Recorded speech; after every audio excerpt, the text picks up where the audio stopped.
DeLa Rossi. Yeah, tell us about that. Well, it started off in 2013. My grandmother was actually an entrepreneur. She owned a bus company that would go from Los Angeles to Las Vegas 3 times a week. And just seeing the freedom that she had, she didn't have to, technically answer to anyone. And that kind of stuck with me. As I got older, I've had jobs, here and there. And it really, I like the people that I met there. However, the whole, punch in, punch out, let a manager know when you need to go to the restroom. That kind of just didn't really sit well with me.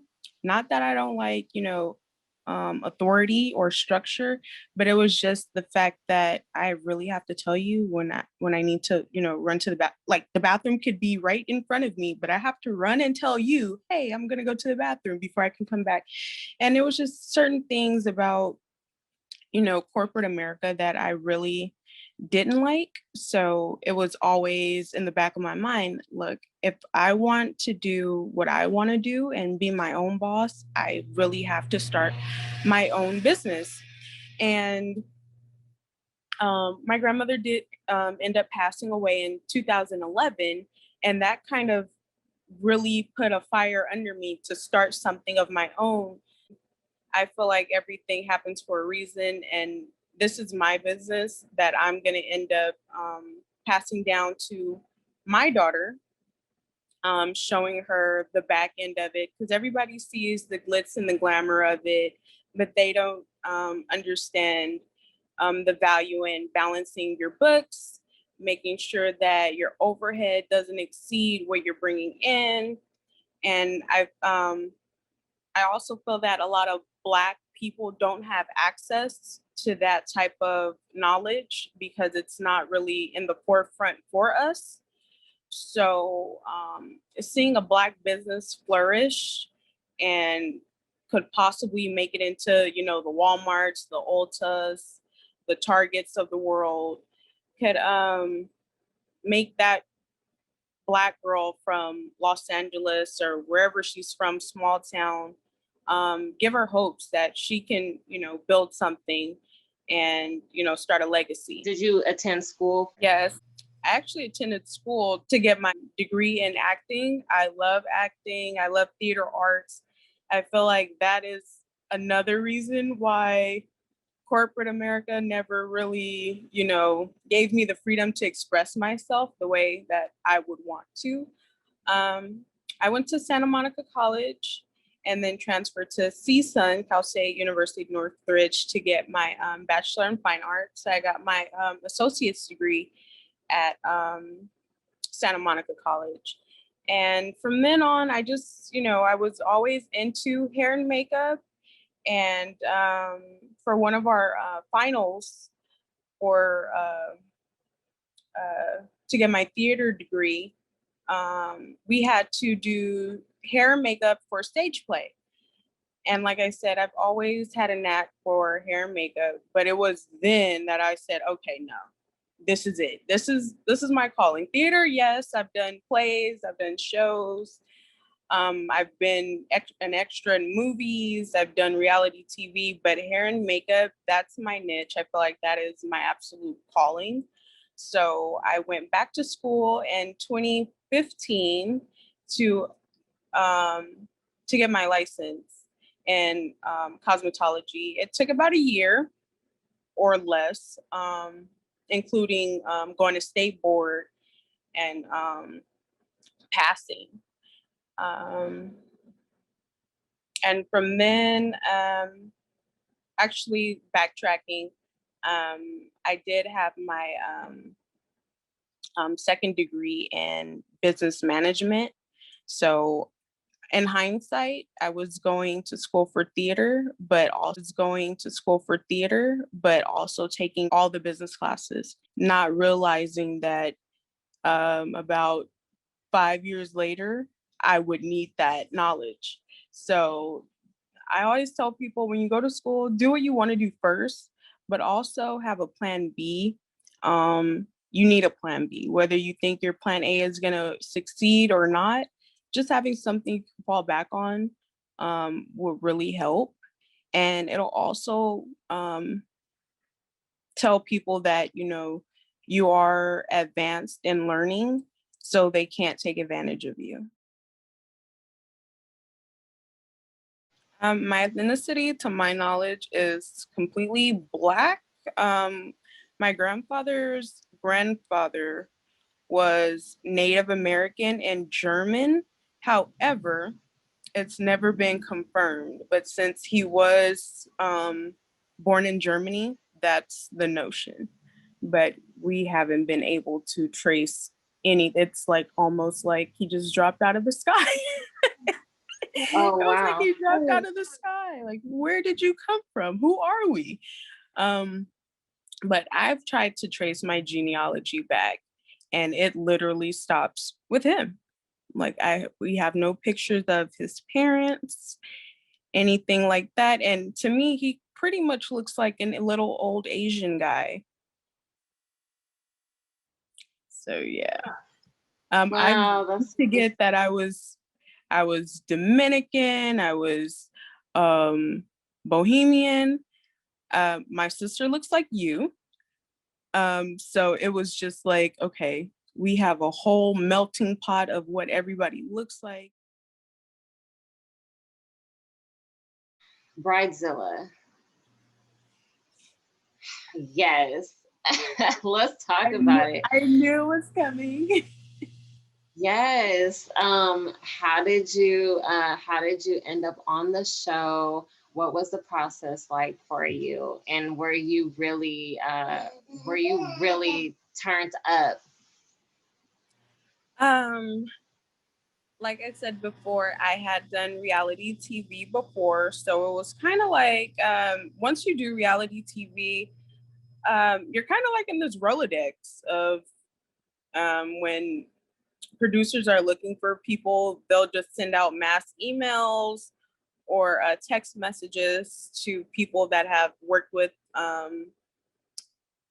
studio before, and so they had emailed me like, "Oh, we see that you're getting married soon," and I was like, "Oh, how did you guys see that?"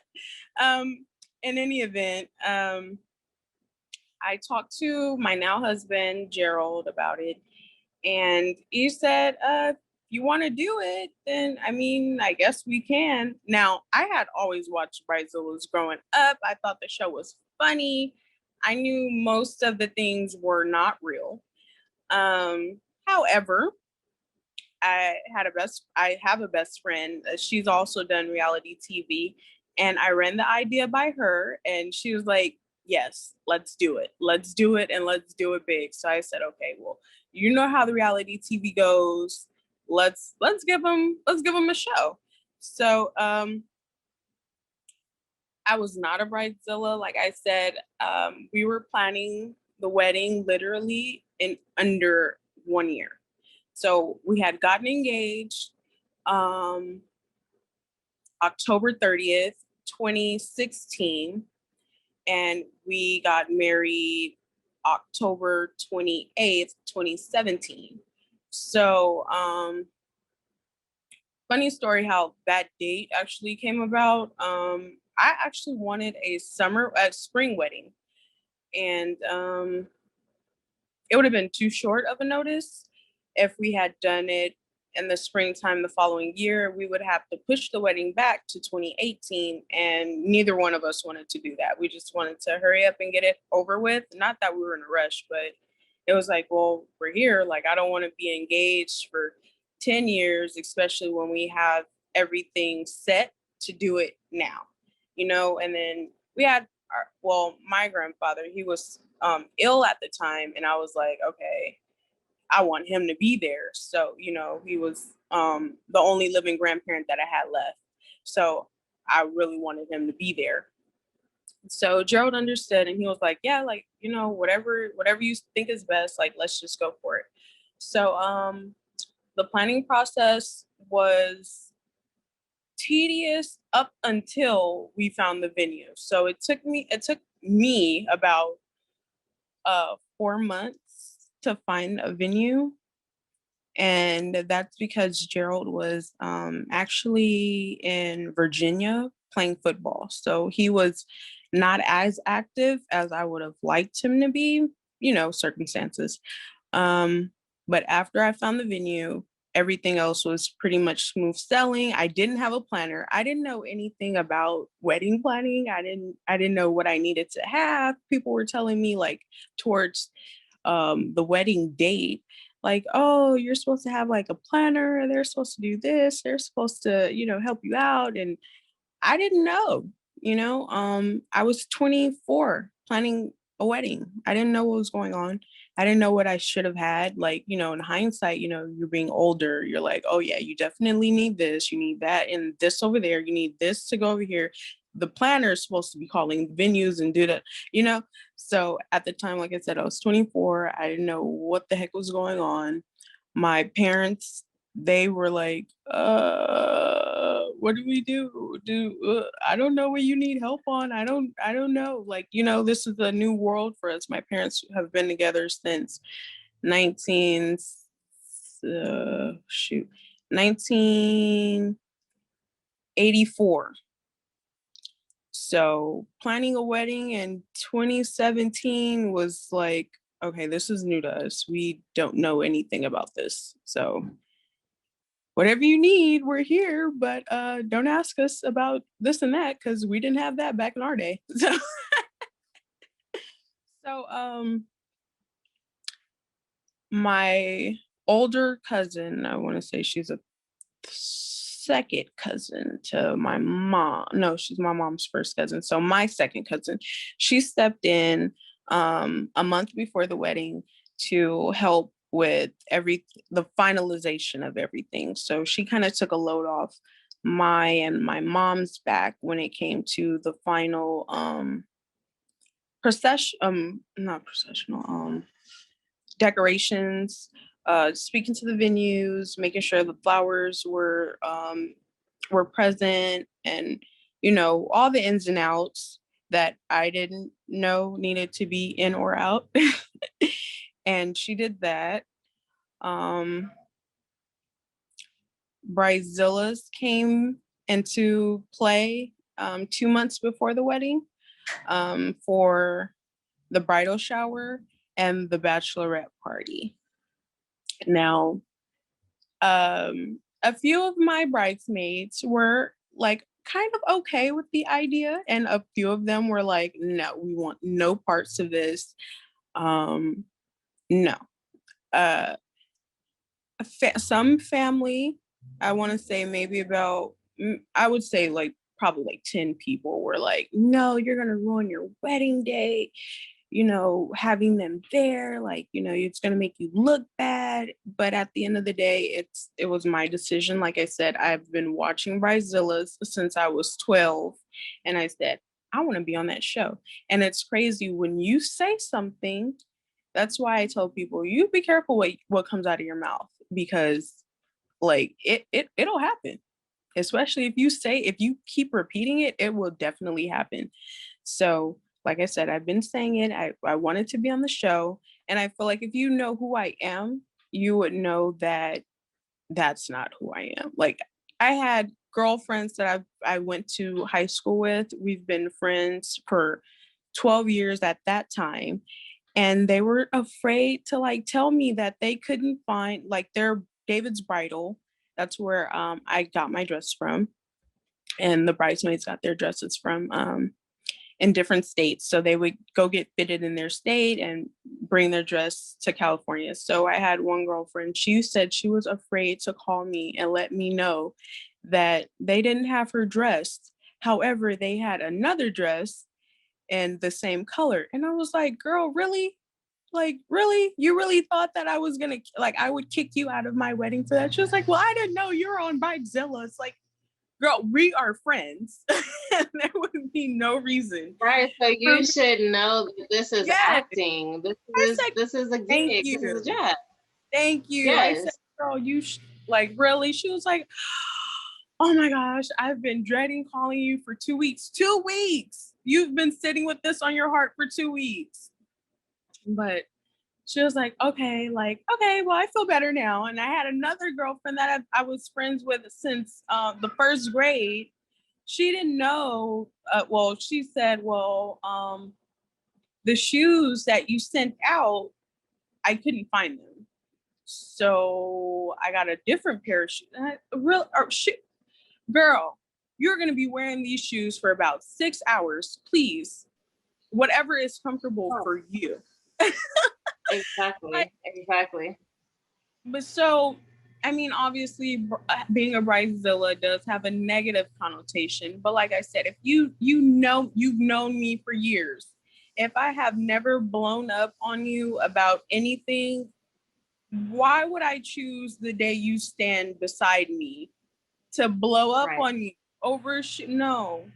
Because I would tell somebody, I've been in weddings. I didn't like the dress. I didn't like the shoes. I didn't like the way that, the hair was styled. But at the end of the day, this is not my wedding. This is your wedding. So whatever you want, I will do it for you. Right. It wasn't anything that, like shoe wise, like obviously, like, when your feet hurt, you got to change some things. So it wasn't strict or anything like that. However, I understand, like, with it being televised, they may have thought like, no, you need to have X, Y, and Z, but no, definitely not.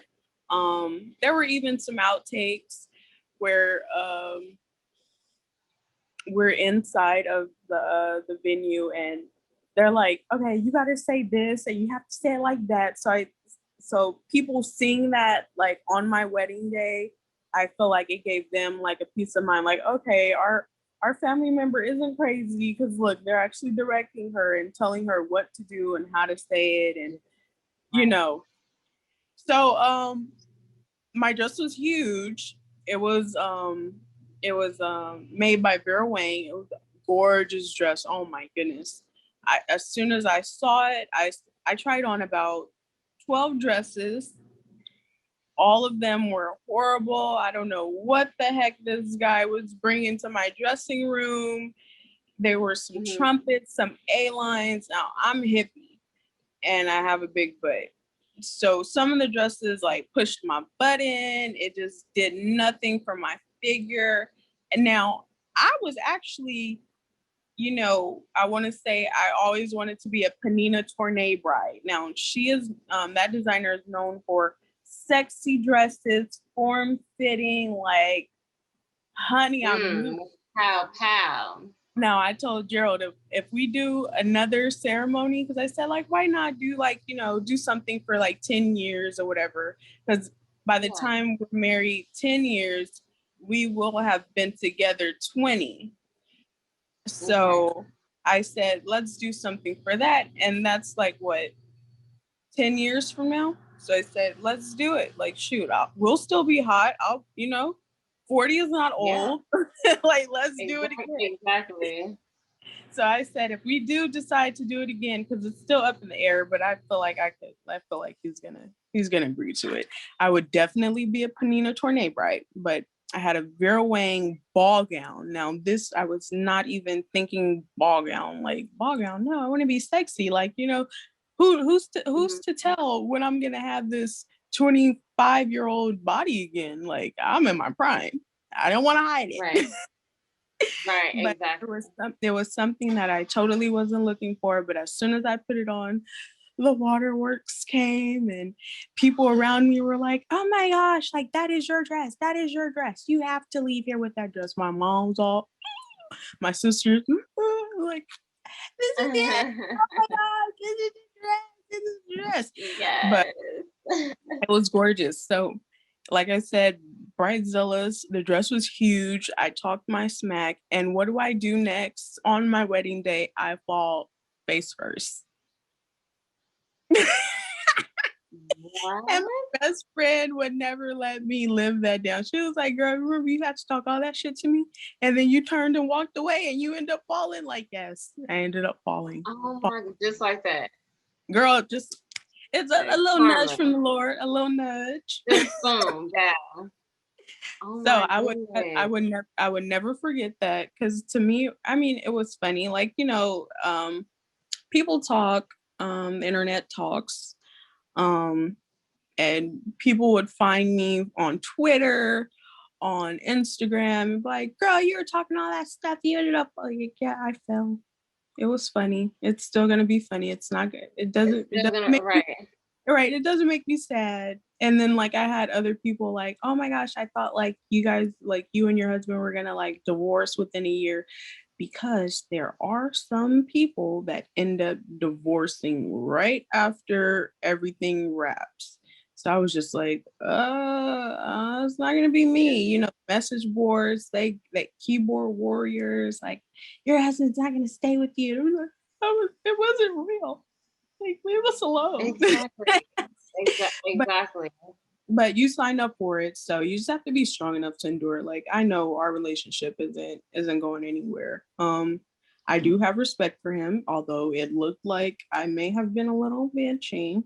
um and I told him beforehand, like, babe, we got to give him a show, we got to give him something to watch. If you're too, they're gonna, at the end of the day, they're gonna edit their stuff. It was things that I said to him that you don't actually see it coming out of my mouth, but you just hear the voice.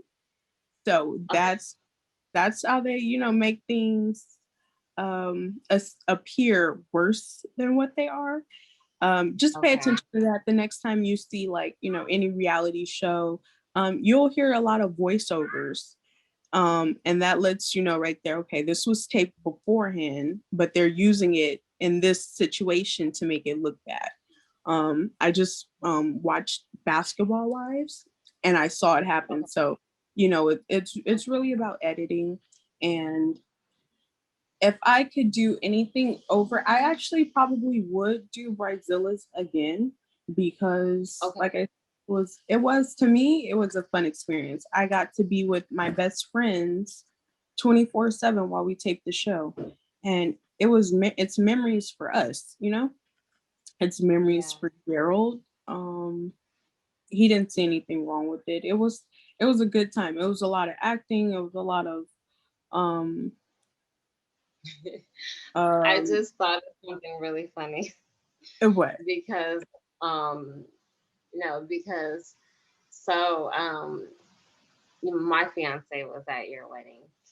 And so it's so funny that hearing his perspective on it, and how I guess he was saying, I guess something had broken out where Gerald, I guess, like he got upset or whatever. And of course, being his cousin, he kind of turned up too, like, oh, something's Oh, happening.